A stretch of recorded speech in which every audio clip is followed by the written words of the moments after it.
Hey everyone, welcome back to our channel. Want to play chess online with random players? Today I'm going to show you how to play chess online with random players. First of all, open your browser or download a chess app. Some great options are chess.com. Go to chess.com or open their app on your phone. If you don't have an account, sign up. It's free and only takes a minute. Now, tap on play or new game.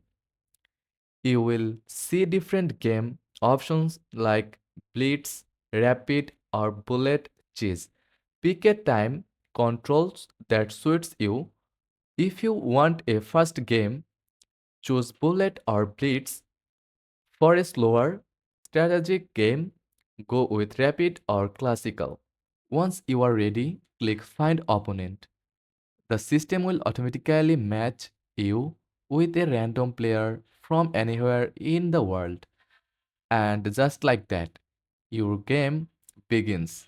Play your moves, think ahead, and enjoy the match. And that's how you play chess online with random players.